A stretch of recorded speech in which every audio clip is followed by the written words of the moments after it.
예, 오늘 제목은 교회 공동체가 추구할 것이라는 제목으로 데살로니가전서 5장 12절에서 28절까지의 말씀을 가지고 함께 나눠보도록 하겠습니다. 저와 여러분은 교회를 다니고 있습니다. 그런데 과연 교회 공동체가 추구해야 할 것이 무엇일까를 생각해 본 적이 있으십니까? 어떤 이는 단순히 외적 성장만을 생각하는 성도들이 있는가 하면은 어떤 이는 내적으로만 성장해야 한다는 생각을 가지고 있는 성도들도 있는 것 같습니다. 그런데 답은 두 가지 다 성장해야 하는 것이죠. 균형을 이루어야 하는 것이죠. 그러면 교회 공동체는 구체적으로 어떤 것을 추구해야 할까요? 오늘 본문을 통해 살펴보도록 하겠습니다. 오늘 본문은 이제 사도 바울이 데살로니가 교회 교인들에게 마지막으로 편지를 쓰고 있습니다. 그래서 우리가 생각하기에 이 마지막이라는 말에는 그 중요도가 요약되어 있음을 알 수가 있습니다. 그래서 우리가 마음에 깊이 새겨야 할 줄로 믿습니다. 교회 공동체가 추구해야 할 것은 첫째로 평화를 추구하라. 평화를 추구하라. 12절부터 보면은 형제들아 우리가 너희에게 구하노니 너희 가운데서 수고하고 주 안에서 너희를 다스리며 권면하는 자들을 너희가 알고 여기에서 너희 가운데서 수고하고 너희를 다스리며 권면하는 자들은 그 시대의 교회의 지도자들, 즉 목사와 장로들을 이야기합니다. 그리고 그들을 알고 그랬습니다. 알고. 여기에서 안다는 것은 헬라어 에이데나이라는 말인데 이 알다라는 뜻을 가진 그 말은 장점을 인정하다 또는 존경하다라는 뜻도 가지고 있습니다. 그런데 여기에서는 장점을 인정하다라는 뜻보다는 존경하다라는 뜻이 더 가깝다는 것입니다. 그래서 그것은 그냥 단순한 알미 아니라 존경스러운 알미 되어야 한다는 말입니다.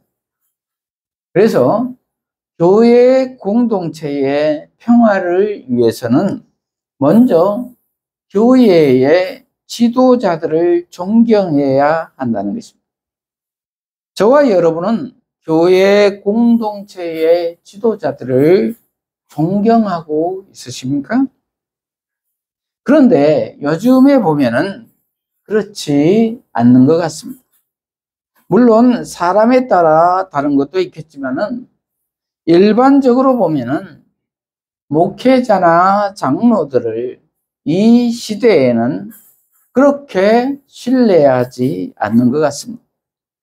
그래서 그 지도자들도 물론 반성이 많이 필요하겠지만 성도들도 지도자들에 대한 생각을 다시 숙고해 봐야 한다는 말입니다.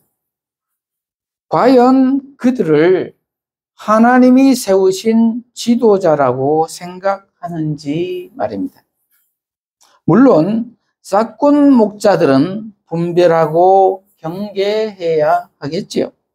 왜냐하면 그들은 교회를 허무는 거짓의 사람들이기 때문입니다. 그러나 그렇지 않는 진실한 지도자들은 하나님의 일꾼으로서 대우해야 할 줄로 믿습니다. 그래야 그가 전하는 말씀들이 귀에 들어오지 않겠어요? 그래야 그 말씀들을 하나님의 말씀으로 듣게 되어서 내 마음의 양식이 되겠지요.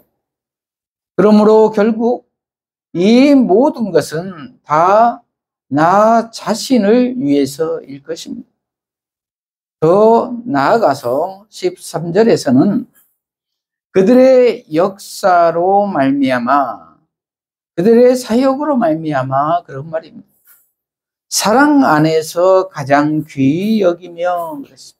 사랑 안에서 가장 귀히 여기며 그들과 함께한 사역을, 목양을 사랑 안에서 가장 귀하게 여기라는 것입니다. 그 말은 목회의 사랑으로 동참하라는 것입니다. 왜냐하면 그 사역은 개인의 사역이 아니라 하나님의 사역이기 때문입니다. 저와 여러분은 지도자들의 사역에 사랑으로 동참하고 있으십니까? 동참해야 할 줄로 믿습니다. 그리고 너희끼리 화목하라 그랬습니다. 너희끼리 화목하라. 너희끼리는 요즘으로 말하면 병신도들끼리, 성도들끼리 화목하라는 것입니다. 그래야 교회가 평화로워진다는 것입니다. 그런데 사탄은 여기에 동조할까요? 방해할까요? 당연히 방해할 것입니다. 분열하게 합니다. 그러므로 우리는 분별해야 할 줄로 믿습니다. 그런데 가끔 보면은 교회 공동체를 세운다는 명목으로 교인들을 이간질시키고 비방하고 다니는 세력들이 있습니다. 그들은 모든 것을 세상적인 관점으로 바라보고 세상적인 접근을 합니다. 예를 들면은 목회자들을 자신들이 고용한 월급쟁이쯤으로 생각합니다. 그래서 당연히 목회자는 소비자에게 서비스를 제공해야 하는 것쯤으로 생각합니다. 그래서 조금만 개인에게 서운한 일이 생기면은 컴플레인을 겁니다. 그것은 하나님의 일이 아니라는 것입니다. 사탄의 일이라는 것입니다.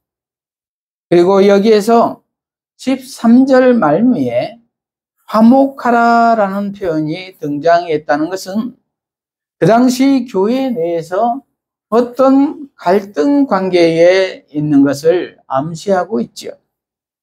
요즘에도 살펴보면은 교회 내에는 믿는 사람과 믿지 않는 사람이 항상 공존합니다. 그래서 다 교인인 것 같지만, 다 성도들인 것 같지만 그렇지 않다는 것입니다.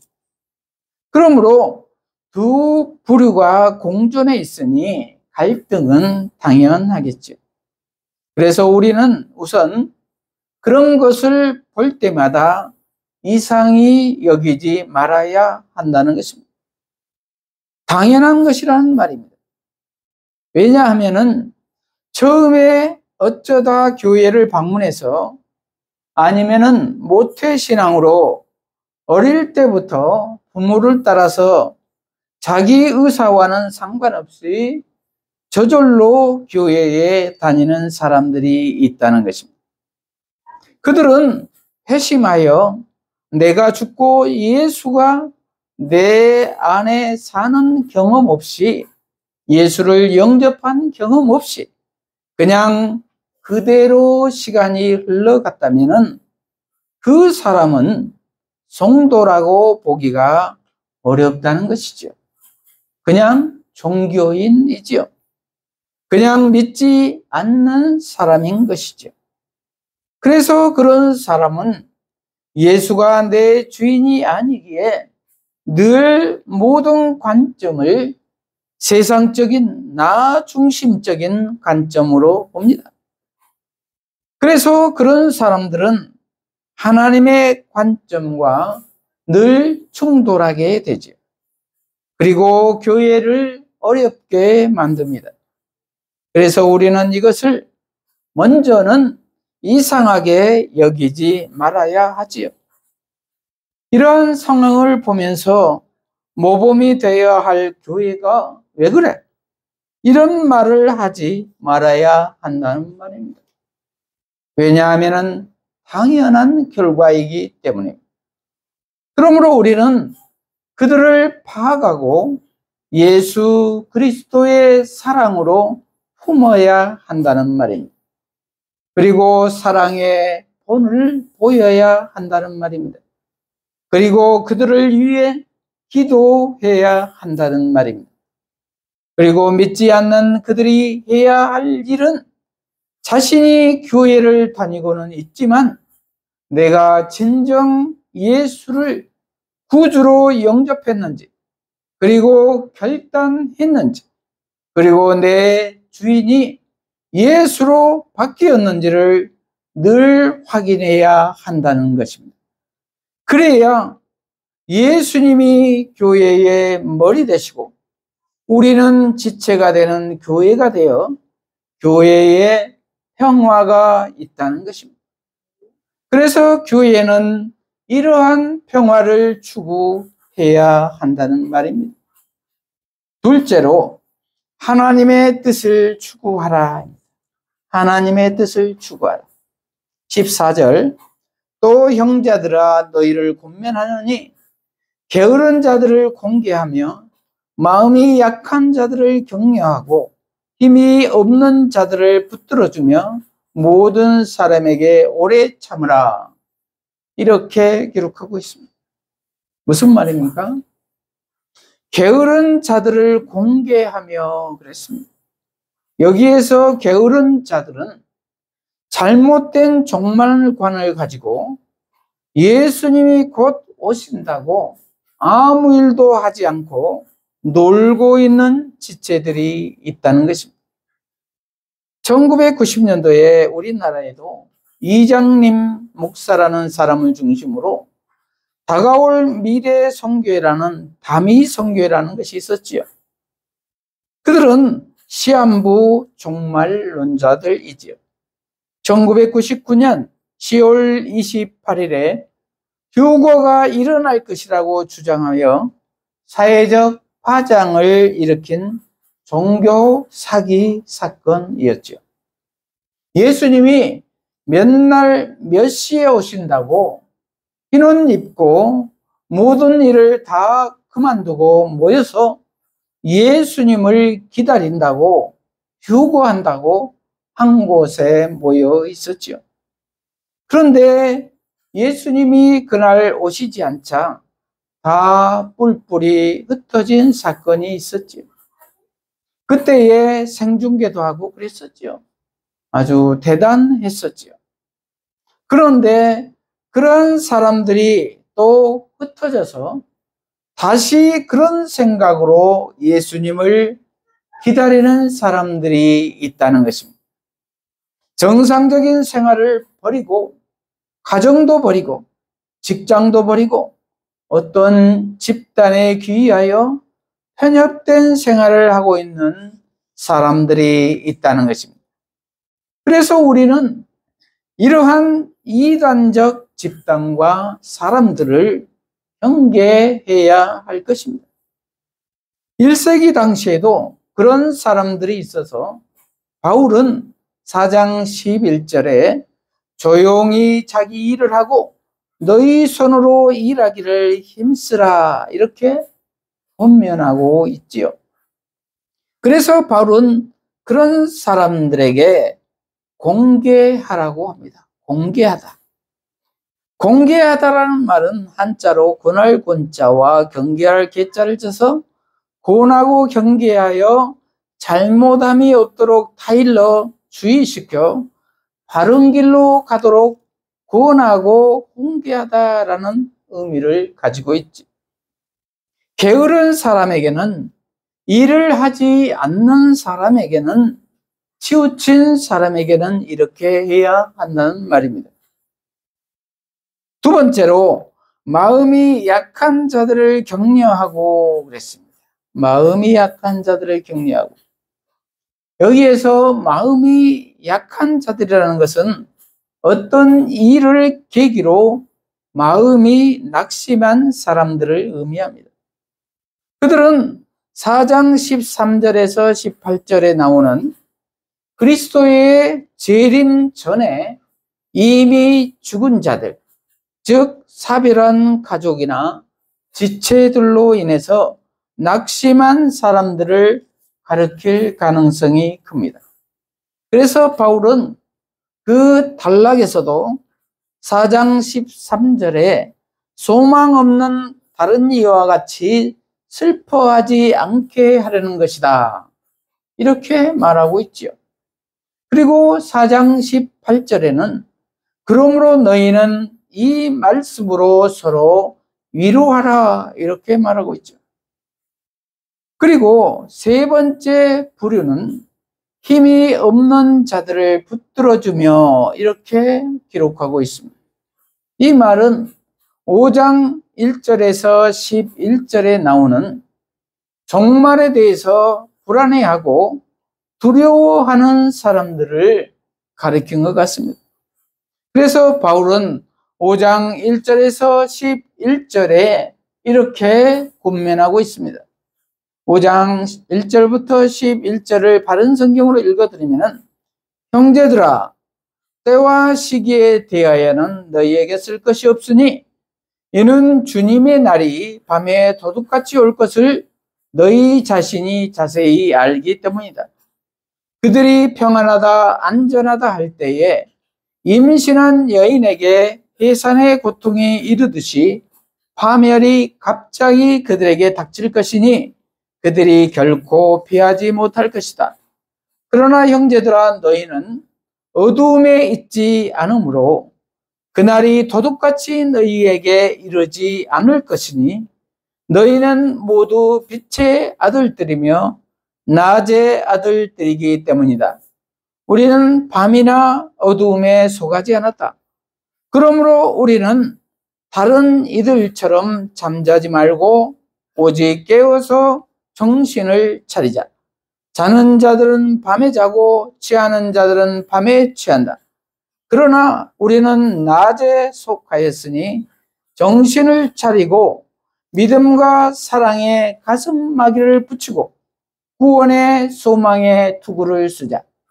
하나님께서 우리를 세우신 것은 진노를 받게 하기 위해서가 아니라 우리 주 예수 그리스도로 말미암아 구원을 받게 하려는 것이다. 그리스도께서 우리를 위하여 죽으셨으니 이는 우리가 깨어 있든지 자든지 그분과 함께 살게 하려는 것이다.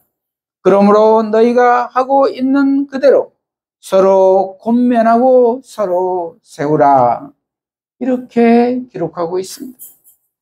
이렇게 연약한 세 부류의 지체들을 격려해 주고 보살펴 줄 것을 바울은 권면하고 있습니다.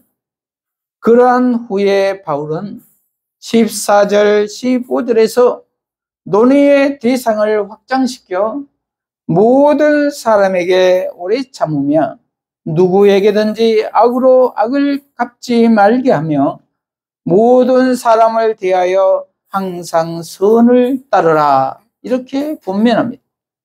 그리고 16절에서 18절에 그 유명한 성경 구절, 항상 기뻐하라, 쉬지 말고 기도하라, 범사에 감사하라, 이것이 그리스도 예수 안에서 너희를 향하신 하나님의 뜻이니라, 이렇게 말씀하고 있습니다. 여기에서 새 명령 앞에 붙는 부사들의 항상, 쉬지 말고, 범사에 라는 공통점은 특정 시간이나 환경에 제약되지 않고 오히려 모든 시간과 공간과 환경을 초월하여 모든 일에 상시 적용되어야 할 삶의 자세와 연관하고 있다는 것입니다. 삶 자체가 항상 기뻐하고 기도하고 범사에 감사하는 삶이 곧 하나님의 뜻이라는 것입니다. 그리고 여기에서 항상 기뻐하라는 빌립보서 4장 4절에서도 나오는데, 거기에서는 주 안에서라는 어구가 첨가되어 있습니다. 주 안에서 항상 기뻐하라입니다. 예수님 안에서 항상 기뻐하라는 것입니다. 그것이 하나님의 뜻이라는 것입니다. 우리가 명심해야 할 말씀입니다. 그리고 쉬지 말고 기도하라는 뜻은 다른 사람을 위해 중보기도하라는 성격을 가집니다. 그리고 범사에 감사하라는 뜻은 어떠한 어려움 속에서도 감사하라는 말입니다. 이러한 것들이 그리스도 예수 안에서 너희를 향하신 하나님의 뜻이라는 것입니다. 저와 여러분은 이렇게 하고 계십니까? 그래야 될 줄로 믿습니다. 셋째로 거룩함을 추구하라. 거룩함을 추구하라. 19절부터 보면은 성령을 소멸하지 말며 예언을 멸시하지 말고 범사에 헤아려 좋은 것을 취하고 악은 어떤 모양이라도 버리라. 이렇게 권면하고 있습니다. 거룩함에 이르는 것은 성령을 소멸하고 예언을 멸시하지 말아야 한다는 것입니다. 즉 성령의 영감으로 받은 예언을 전면적으로 거부하지 말아야 한다는 것입니다. 왜 이런 말을 할까요? 그때 당시 사람들이 성령을 소멸하고 예언을 멸시했기 때문입니다. 요즘 시대는 어떻습니까? 멸시하는 경향이 있지 않나요? 물질 만능주의 시대로 갈수록 그럴 것입니다. 그러나 디모데후서 3장 16절을 보면은 사도 바울은 모든 성경은 하나님의 감동으로 된 것으로 교훈과 책망과 바르게 함과 의로 교육하기에 유익하니라고 말하고 있습니다. 여기에서 하나님의 감동은 성령의 감동입니다. 그러므로 우리는 성경 말씀을 무시하고 멸시해서는 안 될 것입니다. 그리고 예언 분별의 기준을 범사에 헤아려 좋은 것을 취하고 악은 모양이라도 버리라는 것입니다. 성령의 영감으로 받은 예언은 좋은 것이라는 것입니다. 그리고 악은 나쁜 것이라는 것입니다. 그래서 악은 모양이라도 버리라는 것입니다. 그러면 성령의 열매는 무엇이었죠? 갈라디아서 5장 22절에서 23절 말씀을 보면은 오직 성령의 열매는 사랑과 희락과 화평과 오래 참음과 자비와 양성과 충성과 온유와 절제니 이 같은 것을 금지할 법이 없느니라. 이렇게 기록하고 있습니다. 그래서 이러한 열매가 아니라 다른 열매인 다툼과 분열과 미움과 시기와 질투가 있어서는 안 된다는 것입니다. 그래서 이제 바울은 이러한 분별의 기준을 교회 공동체에 일임하면서 거룩함에 이르라고 권면하고 있습니다.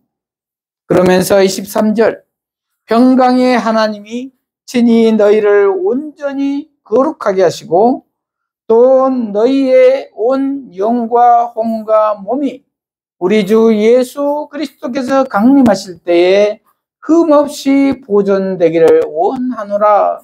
이렇게 기록하고 있습니다. 그런데 너희를 거룩하게 하시는 분은 하나님이시라 했습니다. 이 말의 뜻은 우리 스스로는 우리를 거룩하게 할 수 없다는 것이죠. 예수님이 우리 안에 들어오셔서 주관해 주셔야만 가능하다는 말입니다. 그래서 하나님이 친히 하신다는 것입니다. 그리고 너희의 온 영과 혼과 몸이 예수 그리스도께서 강림하실 때에 흠없이 보존되기를 원한다는 것입니다. 저와 여러분은 거룩함에 이르도록 추구하고 계십니까? 그렇다면 예수 안에 있어야 할 줄로 믿습니다. 그러할 때 하나님이, 예수님이 친히 거룩하게 하실 줄로 믿습니다. 그러므로 온전히 예수님께 의탁하는 저와 여러분이 되시기를 바랍니다. 24절, 너희를 부르시는 이는 미쁘시니 그가 또한 이루시리라. 형제들아, 우리를 위하여 기도하라. 거룩하게 입맞춤으로 모든 형제에게 문안하라. 내가 주를 힘입어 너희를 명하노니 모든 형제에게 이 편지를 읽어주라. 우리 주 예수 그리스도의 은혜가 너희에게 있을지어다. 이렇게 마무리하고 있습니다. 24절, 너희를 부르시는 하나님께서는 신실하시니 하나님이 이루실 것이라는 것입니다. 그러니 두려워하지 말라는 것입니다. 하나님이 교회의 공동체를 지키실 것이라는 것입니다. 그러니 너희는 순종만 하라는 것입니다. 25절, 그러면서 그들을 형제들이라고 부르면서 우리를 위해 기도해 달라고 합니다. 형제와의 연합입니다. 바울 일행 홀로 사역하는 것이 아니라는 것입니다. 그래서 기도해 달라는 것입니다. 나는 중보 기도가 필요 없다. 이것은 교만한 마음입니다. 그러므로 하나님이 도와주시도록 기도 부탁이 필요하다는 것입니다. 26절, 거룩한 입맞춤으로 모든 형제에게 문안하라는 말 하나 하고 말합니다. 예수 그리스도가 머리 되신 성도의 연합입니다. 27절, 내가 주를 힘입어 너희를 명하노니 모든 형제에게 이 편지를 읽어주라는 것입니다. 공유하라는 것입니다. 그때 당시는 이렇게 파피루스 두루마리가 귀해서 인쇄를 많이 할 수가 없었습니다. 그래서 읽어주는 것으로 대신했는데 이렇게 읽어주기만 해도 은혜를 받았다는 것입니다. 그러나 지금은 어떻습니까? 성경은 널려져 보급되어 있습니다. 얼마나 감사합니까? 은혜의 시대입니다. 그러므로 성경을 사모하는 마음으로 읽어야 될 줄로 믿습니다. 28절, 우리 주 예수 그리스도의 은혜가 너희에게 있을지어다. 이렇게 죽도로 마무리하고 있습니다. 예수님 안에서 성도 간 교제와 연합입니다. 서로 축복합니다. 이것이 교회입니다. 이 교회를 사탄이 결코 이길 수가 없습니다. 그러므로 예수님의 사랑 안에서 성도 간 교제와 연합이 풍성하기를 바랍니다. 말씀을 마무리합니다. 요즘 교회가 외적 성장만 추구한다든가 내적 성장만을 추구한다든가 치우친 경향이 있는 것 같습니다. 그러나 답은 두 가지 다 이어야 할 줄로 믿습니다. 균형을 이루어야 할 것입니다. 그러면 이러할 때 저와 여러분과 우리 교회 공동체는 구체적으로 무엇을 추구해야 할까요? 첫째는 평화를 추구해야 할 줄로 믿습니다. 그러기 위해서는 교회 공동체의 지도자들을 존경하며 사랑하며 목양에 동참해야 할 줄로 믿습니다. 그리고 성도들 간에 화목해야 할 줄로 믿습니다. 그래야 할 때 교회에 평화가 있을 것입니다. 둘째로 하나님의 뜻을 추구해야 할 줄로 믿습니다. 교회 내에 게으른 자들을 공개하며 올바른 종말관을 갖게 하며 마음이 약한 자들을 격려하고 힘이 없는 자들을 붙들어주며 모든 사람에 대하여 오래 참아야 할 줄로 믿습니다. 그리고 주 안에서 항상 기뻐하고 쉬지 말고 기도하고 범사에 감사해야 할 줄로 믿습니다. 셋째로 거룩함을 추구해야 할 줄로 믿습니다. 거룩함은 하나님이 예수님이 원하시기 때문입니다. 그러므로 성령을 소멸하지 않고 예언을 멸시하지 말아야 할 것입니다. 그래서 악은 모양이라도 버리고 항상 좋은 것을 취하여 성령의 9가지 열매를 맺어야 할 줄로 믿습니다. 그러할 때 거룩함에 이를 줄로 믿습니다. 이러한 교회의 공동체가 되어서 하나님 안에서, 예수님 안에서 참 기쁨과 평안을 누리는 사랑의 공동체가 되시기를 축복합니다. 기도하십시다. 하나님 아버지, 오늘 교회 공동체가 추구할 것이라는 제목의 말씀으로 깨닫게 하시니 감사합니다. 우리 모두가 예수님이 머리 되시고 우리는 지체가 되는 교회 공동체를 세우기 위해서 평화를 추구하게 하시고 하나님의 뜻을 추구하게 하시고 거룩함을 추구함으로 하나님이 원하시는 교회, 예수님이 원하시는 교회가 되어서 참 사랑과 참 기쁨이 넘치는 교회 공동체가 되게 하여 주시옵소서. 예수님 이름으로 기도합니다. 아멘.